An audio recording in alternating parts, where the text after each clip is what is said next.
Hujan turun deras malam itu ketika Arif menerima sebuah telepon dari ibunya. Suaranya bergetar, patah-patah di antara isakan. "Arif, kakekmu, beliau sudah pergi." Arif terdiam lama. Di ujung telinga, dentuman guntur menyambar, seakan menegaskan bahwa kabar itu bukan sekadar mimpi buruk. Kakek Prasetyo, sosok yang selalu ia kagumi sebagai sejarawan yang dihormati banyak orang, meninggal dunia begitu saja. Polisi menyebutnya kecelakaan jatuh di tangga rumah. Tapi ada sesuatu dalam suara ibunya yang terdengar tidak wajar, seakan ada yang ingin disembunyikan. Esoknya, Arif berdiri di depan rumah besar peninggalan kakeknya. Rumah itu tua. Dinding kayunya menghitam dimakan usia. Aroma dupa bercampur bau tanah basah menyelimuti udara, menambah suasana muram di sekitar rumah duka. Arif mencoba menenangkan diri, namun matanya terus menatap peti kayu tempat jasad kakeknya bersemayam.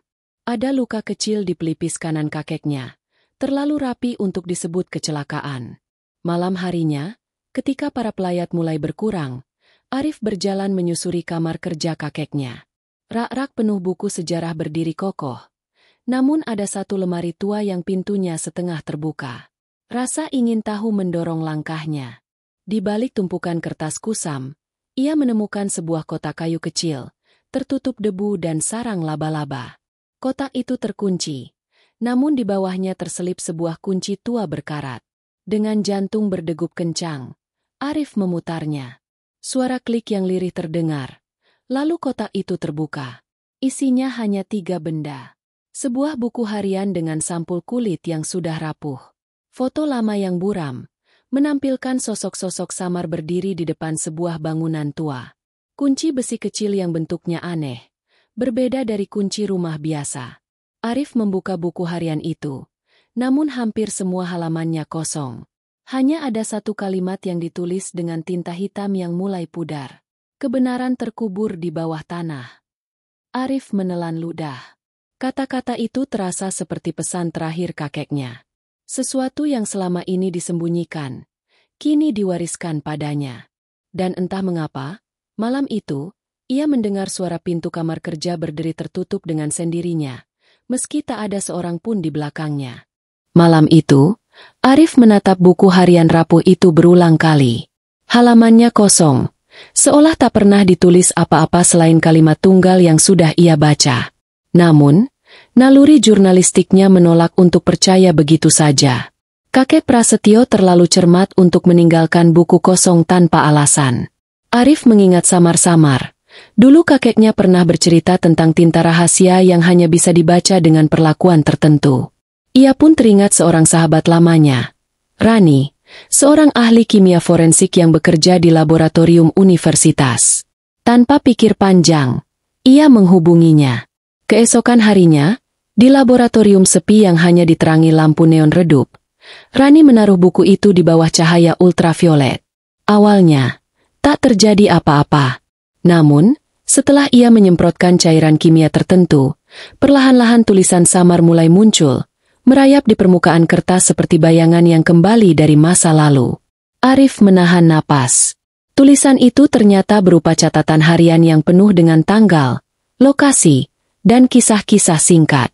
Bisma bukan pengkhianat. Ia dikorbankan demi kepentingan politik. Harta yang ia lindungi masih tersembunyi, terkubur bersama rahasia yang tidak boleh jatuh ke tangan siapapun. Jika aku gagal, biarkan generasiku yang melanjutkan. Nama itu, Bisma, terulang berkali-kali dalam catatan. Arif mencoba mengingat, tapi dalam buku-buku sejarah, Bisma selalu dikenang sebagai seorang pengkhianat bangsa yang bekerja sama dengan penjajah. Namun catatan kakeknya justru menyebut sebaliknya. Halaman berikutnya membuat bulu kuduknya berdiri. Ada sketsa kasar sebuah peta, dengan tanda salib hitam di tengah hutan yang ia kenali. Hutan itu ada di pinggiran kampung, tempat banyak orang percaya dihuni arwah penasaran dan kerap terjadi hal-hal ganjil. Arif merasakan dingin menjalari tengkuknya. Tulisan terakhir kakeknya berbunyi, "Siapapun yang mencoba membuka kebenaran ini, akan diburu oleh mereka yang ingin rahasia tetap terkubur. Bahkan setelah mati sekalipun." Rani menatapnya cemas.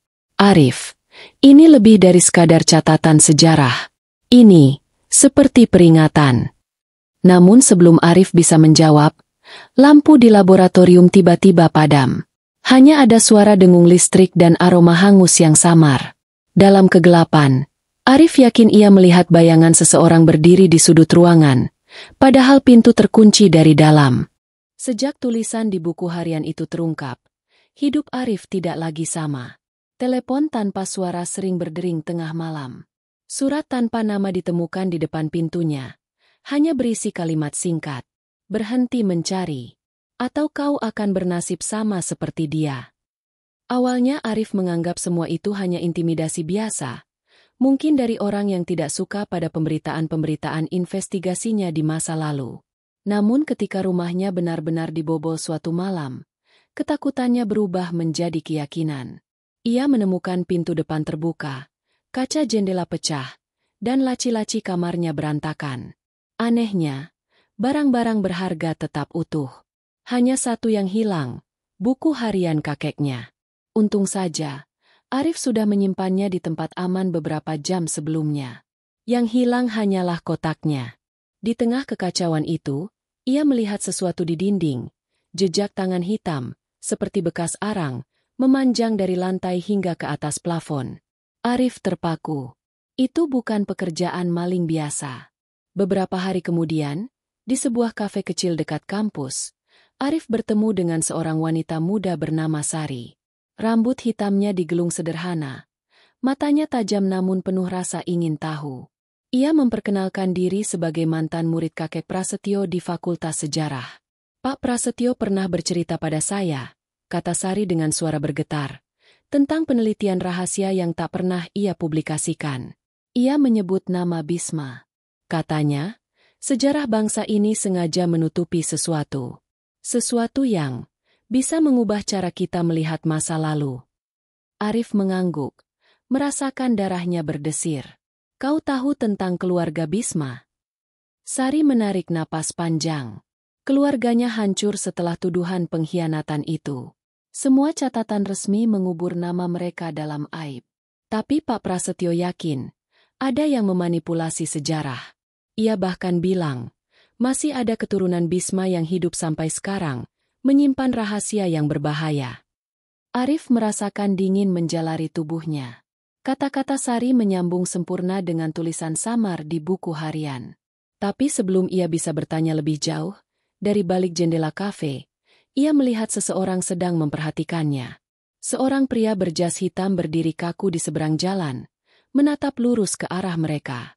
Matanya tak berkedip. Namun begitu Arif mencoba mengejarnya, pria itu sudah lenyap di kerumunan. Arif semakin yakin, kematian kakeknya bukanlah kecelakaan. Dan kini, ia tidak hanya mengejar kebenaran. Ia sedang diburu oleh bayangan dari masa lalu. Arif masih memandangi kunci tua berkarat yang ia temukan di kotak kayu kakeknya. Bentuknya tak biasa, bergigi rumit, seperti bukan kunci rumah ataupun lemari. Rani pernah berkata, kunci itu tampak seperti kunci brankas lama. Penasaran? Arif memutuskan mencobanya di salah satu bank tua tempat kakeknya dulu sering menyimpan dokumen penting. Petugas bank sempat ragu, tapi ketika Arif menyebut nama kakeknya, Prasetyo, sang sejarawan terkemuka, mereka akhirnya mengizinkan. Di ruang penyimpanan sunyi, Arif merasakan jantungnya berdetak keras ketika kunci itu pas di sebuah kotak penyimpanan kecil, tersembunyi di barisan paling bawah. Dengan tangan gemetar, ia menarik keluar kotak besi itu. Isinya sederhana, gulungan kertas tua berwarna kecoklatan, digambar tangan dengan tinta yang mulai pudar. Begitu dibentangkan, Arif dan Sari terpaku. Itu bukan sekadar catatan sejarah. Itu adalah peta kuno, menunjukkan jalan menuju sebuah desa terpencil yang bahkan tidak ada di peta modern. Di salah satu sudut peta, ada tanda salib hitam, mirip dengan sketsa di buku harian. Perjalanan mereka menelusuri petunjuk tidak mudah. Mereka meneliti kembali foto buram yang ditemukan di kotak kayu. Di antara bayangan samar, terlihat wajah seorang lelaki muda yang kemudian mereka kenali sebagai keturunan Bisma. Setelah menelusuri arsip dan bertanya ke beberapa orang tua di kampung sekitar, mereka akhirnya menemukan nama itu, Rama. Rama ternyata masih hidup. Namun saat mereka menemukannya, suasana hatinya hancur. Lelaki itu tinggal di sebuah gubuk reot di pinggiran desa, jauh dari keramaian. Tubuhnya kurus, wajahnya tirus, matanya penuh ketakutan. "Aku tahu kalian akan datang," kata Rama pelan saat Arif memperkenalkan diri. "Aku sudah lama menunggu seseorang dari keluarga Pak Prasetyo." Arif terkejut. "Kau mengenal kakekku?" Rama mengangguk. Air matanya berkilat di sudut mata. Beliau satu-satunya orang yang percaya bahwa kakekku, Bisma, bukan pengkhianat.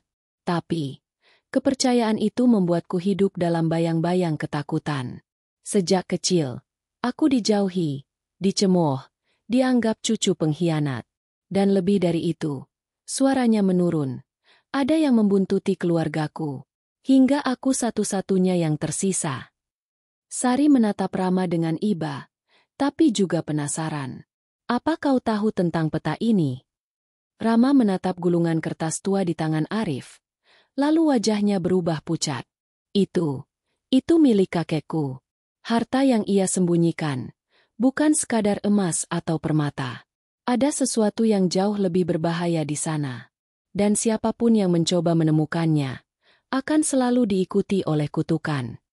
Di luar gubuk, angin berembus kencang, mengibaskan tirai lusuh. Suara langkah samar terdengar, seolah ada seseorang yang sedang mengintai mereka. Perjalanan menuju desa terpencil itu terasa panjang dan berat.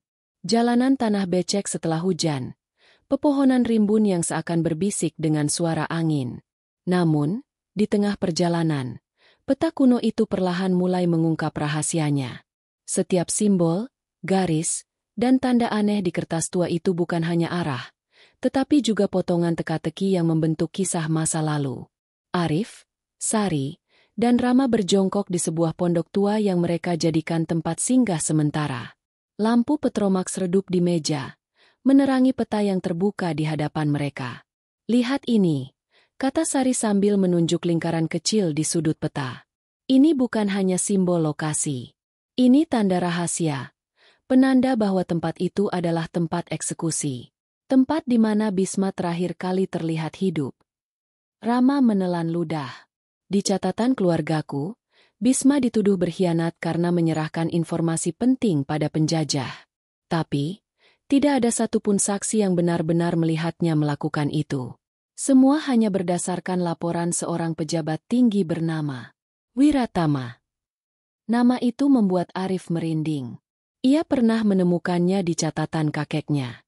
Wiratama, seorang tokoh berpengaruh di masa awal kemerdekaan, yang kemudian meninggal dalam keadaan misterius. Namun, pengaruhnya tidak pernah hilang. Keluarga dan jaringan politiknya masih berkuasa hingga kini. "Jadi, Bisma dijadikan kambing hitam," gumam Arif. "Dan kakekku mencoba membuktikan kebenaran itu." Sari mengangguk. "Pak Prasetyo mengumpulkan bukti bertahun-tahun. Kesaksian, dokumen, bahkan foto. Tapi setiap kali ia mencoba melaporkannya, laporannya hilang. Seperti ada tangan tak terlihat yang selalu memanipulasi." Arif menambahkan, suaranya berat. "Aku menemukan beberapa kliping berita lama di meja kerjanya. Semua yang ditulis kakekku tentang Bisma selalu ditarik dari peredaran, diganti dengan versi resmi yang menyudutkan." Rama mengepalkan tangan gemetar. "Itu sebabnya keluargaku hancur. Nama kami dikutuk, anak-anak kami dijauhi, kami dipaksa hidup dalam ketakutan. Semua karena konspirasi satu orang." Di luar pondok, suara ranting patah membuat mereka terdiam. Arif bergegas memadamkan petromaks, menyisakan hanya cahaya bulan samar dari celah dinding bambu. Dalam kegelapan, ia melihat sesuatu bergerak di luar. Bayangan tinggi, berdiri diam, seperti sedang mengawasi. "Dia," Rama berbisik dengan suara pecah. "Bayangan itu sudah mengikuti keluargaku sejak dulu. Mereka menyebutnya penjaga rahasia."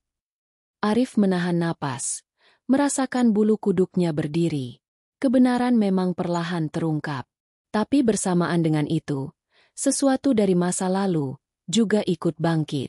Keheningan malam itu pecah oleh suara deru mesin mobil yang mendekat. Dari balik pepohonan, cahaya lampu sorot menembus kegelapan. Arif, Sari, dan Rama saling berpandangan. Mereka tahu, waktu mereka hampir habis. Cepat, kita harus pergi sekarang, desis Arif sambil menggenggam erat lengan Rama. Mereka berlari menembus jalan setapak yang licin. Suara anjing menggonggong di kejauhan, diikuti teriakan samar laki-laki. Bukan hanya bayangan masa lalu yang mengejar mereka kini, tetapi juga orang-orang nyata, mereka yang ingin memastikan rahasia Bisma tetap terkubur. Dengan susah payah, Arif menghubungi beberapa rekannya, sesama jurnalis yang dulu pernah ia percayai. Beruntung, salah satunya berhasil mengatur tempat aman, sebuah gudang tua di pinggiran kota yang sudah lama ditinggalkan. Di sana, mereka bisa bersembunyi sementara waktu. Gudang itu lembab, berdebu, tapi cukup aman. Arif menyalakan lampu portabel, sementara Sari membuka gulungan peta kuno. Rama duduk di sudut, wajahnya pucat, seakan dihantui rasa bersalah karena darah keturunannya terus menjadi incaran. Sari mengusap permukaan peta dengan hati-hati. "Lihat ini," ujarnya. "Ada pola yang tersembunyi di balik garis-garis ini. Seperti kode." Arif mengerutkan kening. "Kode?" "Ya, ini bukan sekadar peta lokasi. Ini sandi koordinat," jelas Sari. "Jika kita cocokkan dengan denah kota lama, tanda salib ini tidak mengarah ke desa biasa, tapi ke sebuah monumen perjuangan di pinggiran kota lama." Arif menelan ludah. Ia tahu monumen itu, monumen yang selalu dipenuhi cerita rakyat tentang suara teriakan misterius di malam hari, seakan roh-roh para pejuang masih terjebak di sana. Rama menunduk. Suaranya serak. "Kakekku dan para pejuang lain dulu menggunakan bunker rahasia di bawah monumen itu. Tempat mereka menyimpan dokumen, senjata, dan sesuatu yang lebih berharga dari emas." Sari menambahkan pelan. "Bisa jadi, itu harta bersejarah yang disembunyikan Bisma. Bukti yang bisa membersihkan namanya." Arif menggenggam kuat peta itu. "Kalau begitu, kesitulah kita harus pergi." Namun sebelum mereka sempat menyiapkan rencana, suara ban mobil berhenti tepat di luar gudang. Lampu sorot menembus celah papan kayu, menyapu ruang gelap tempat mereka bersembunyi. Seseorang telah menemukan mereka. Dan waktu untuk menyingkap rahasia masa lalu semakin menipis. Monumen itu menjulang sunyi di tengah malam. Lampu jalan di sekitarnya padam seakan disengaja, meninggalkan bayangan hitam yang menelan seluruh halaman. Arif, Sari, dan Rama berdiri di kaki monumen. Napas mereka tercekat. Peta tua itu membawa mereka ke titik ini, ke sebuah pintu tersembunyi di sisi bawah monumen yang ditutupi lempengan besi berkarat. Dengan susah payah, mereka membuka pintu itu. Engselnya berderit panjang, seakan menjerit setelah puluhan tahun tak disentuh. Tangga menurun ke kegelapan menyambut mereka. "Ini dia," bisik Rama. Wajahnya pucat pasi. Di bawah tanah, udara terasa pengap, bau karat dan debu bercampur dengan aroma lembab tanah. Dinding-dinding bunker dipenuhi tulisan pudar, coretan yang ditinggalkan para pejuang. Di sebuah ruangan besar, mereka menemukan tumpukan kotak kayu berisi dokumen tua. Sari membuka salah satunya, lalu terisak pelan. "Arif, ini bukti yang kakekmu cari." Arif menunduk membaca surat-surat itu. Ada tanda tangan para pejuang, laporan resmi, dan yang terpenting, dokumen yang membuktikan bahwa Bisma tidak pernah berkhianat. Ia justru mengorbankan dirinya demi menyelamatkan rahasia negara. Sementara Wiratama menuduhnya demi ambisi politik. Arif merasakan dadanya bergetar. Semua ini akan mengubah sejarah. Namun sebelum mereka sempat bersukacita, suara gedebuk keras terdengar dari pintu masuk. Arif berlari ke tangga, dan wajahnya membeku. Pintu besi di atas sana digeser dengan paksa, lalu dikunci dari luar. "Tidak, tidak!" Arif berteriak, mendorong pintu. Tapi sia-sia. Besi itu berat dan rapat. Mereka resmi terjebak.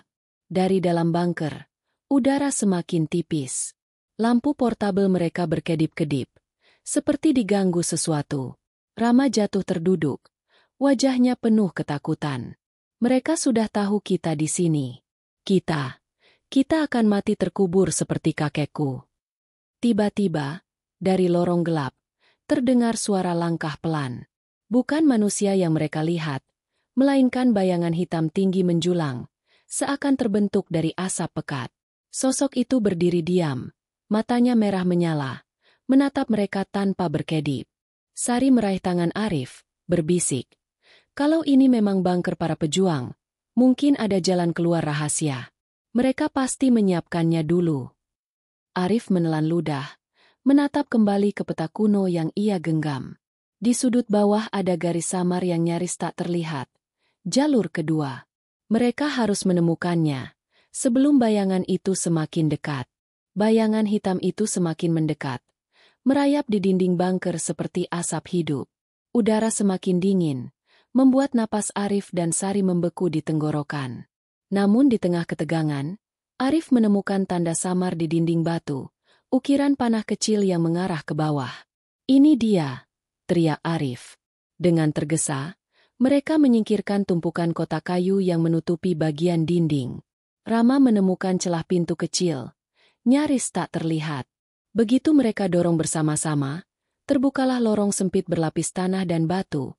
Jalan rahasia yang dulu digunakan para pejuang untuk melarikan diri. Mereka merangkak dalam gelap, hanya diterangi cahaya senter kecil. Suara bisikan samar masih mengikuti mereka, namun semakin lama semakin memudar, hingga akhirnya mereka keluar ke udara malam yang segar. Tanpa membuang waktu, Arif menghubungi rekan-rekan media dan seorang perwira polisi yang masih jujur. Mereka menuju kantor polisi terdekat dengan membawa dokumen-dokumen asli dari bunker. Namun, kabar kedatangan mereka ternyata lebih cepat sampai ke telinga musuh. Di halaman kantor polisi, Arif dan Sari melihat sosok tua dengan jas rapi, berjalan didampingi beberapa pengawal. Matanya dingin, penuh dendam. "Wiratama," gumam Rama. Suaranya bergetar. Pria itu masih hidup. Kini menjabat sebagai tokoh senior yang disegani. Ia menatap Arif dengan senyum tipis. "Kalian seharusnya tidak pernah membuka apa yang sudah ditutup. Sejarah ditulis oleh mereka yang berkuasa, bukan oleh orang-orang sepertimu." Arif menatapnya balik, menggenggam erat map berisi dokumen. "Sejarah yang kau tulis adalah kebohongan. Dan kebohongan itu berakhir malam ini." Saat pengawal Wiratama mencoba merampas dokumen, sirene meraung. Tim media sudah tiba, menyiarkan langsung melalui kamera ponsel. Polisi bersenjata masuk, menahan pengawal bersenjata yang coba menghalangi. Wiratama berusaha kabur, namun akhirnya tertangkap. Sorot kamera merekam wajahnya yang marah dan ketakutan. Dunia akhirnya melihat wajah asli seorang pengkhianat sejati. Beberapa hari kemudian, berita besar mengguncang negeri. Semua media menyiarkan kebenaran yang selama puluhan tahun dikubur. Bisma adalah pahlawan yang difitnah. Nama keluarga Rama dipulihkan. Monumen perjuangan diberi prasasti baru, mengukir nama Bisma sebagai pejuang sejati. Di antara kerumunan yang menghadiri upacara penghormatan itu, Arif berdiri diam, menatap langit sore. Sari di sampingnya. Sementara Rama meneteskan air mata bahagia. Namun jauh di lubuk hati Arif, ia tahu satu hal. Meskipun kebenaran telah terungkap, bayangan yang mereka lihat di bunker bukan hanya ilusi. Ada bagian dari rahasia itu yang tetap ingin tinggal terkubur, menjaga garis tipis antara sejarah dan kutukan. Dan mungkin, suatu hari, ia akan kembali menagih. Kota dipenuhi riuh kabar. Surat kabar, televisi, hingga media daring menyiarkan berita besar itu. Bisma bukan pengkhianat. Kebenaran sejarah terungkap setelah puluhan tahun terkubur. Wajah-wajah keturunan Bisma yang dulu hidup dalam bayang-bayang stigma, kini muncul dengan bangga di layar. Rama berdiri bersama pejabat negara, menerima pengakuan resmi. Pemerintah menyampaikan permintaan maaf terbuka dan berjanji memberikan gelar pahlawan kembali kepada Bisma. Tangisan keluarga bercampur dengan tepuk tangan rakyat yang baru sadar bahwa selama ini mereka mempercayai sejarah yang dimanipulasi. Namun, di balik gemuruh kemenangan itu, Arif memilih pulang lebih cepat. Ia kembali ke rumah tua peninggalan kakeknya. Suasana sepi. Aroma kayu tua bercampur dengan bau hujan yang baru reda. Ia melangkah ke kamar kerja kakeknya. Tempat semua ini dimulai. Kotak kayu kecil masih ada di atas meja. Dengan tangan bergetar, ia membuka kembali buku harian yang dulu kosong.